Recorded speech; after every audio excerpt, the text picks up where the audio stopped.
You're fighting for the peace-loving colonists of L5 using your antimatter cannon to destroy megalite warships. Sounds like a terrific plot for a video game, and it is. Encounter at L5.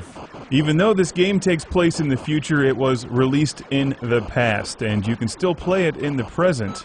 Copyright 1982 from Data Age. You know, they put out a lot of decent science fiction games. Silver Label looks just like Warplock, and this game is played using the Atari 2600 paddle controllers, and it's clearly one of those many, many games inspired by Space Invaders, but with a subtle twist.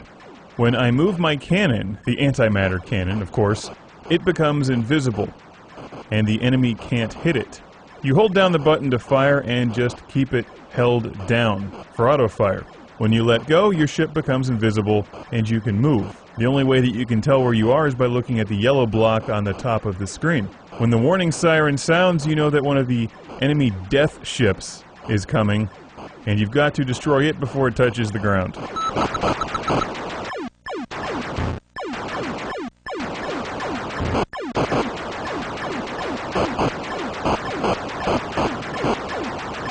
I'm letting the peace-loving colonists of L5 down because that was pretty sloppy, but it's really tricky to tell where your space laser antimatter thing is when it's invisible, because you want to reappear and shoot the death ship without being blown up by the other spaceships coming in to destroy you.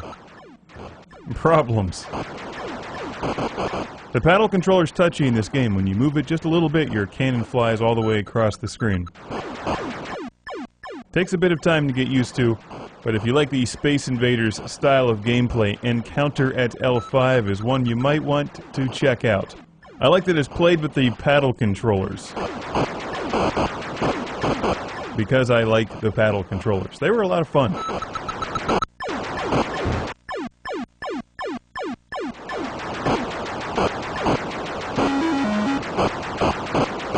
You know you lose when the screen goes from color to black and white, which would of course be a problem if you were playing on a black and white television. Back when they were made of wood.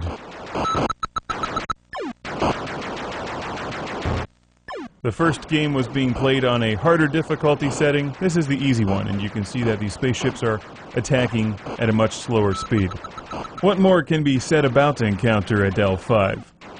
This game is for 1 or 2 players. It's not one of the really easy-to-find Atari 2600 game cartridges, but it's not a rarity either. It's a nice-looking game cartridge. In fact, most of the Data Age games are. I like the silver labels with the science fiction artwork. I also enjoy playing games that have something very simple that just sets it apart from all of the other games that are also inspired by Space Invaders. The whole thing where you move while you're invisible is extremely difficult to get used to. Because you know where you want to be, but the controller is so touchy that to line up exactly where you want to appear, shoot the bad guy before he shoots you, well, it's harder than it sounds at times. You definitely want to shoot him early before he descends closer to the surface. It's gone to black and white. L5 has been destroyed, but that's okay. L6 is really a lot cooler anyway.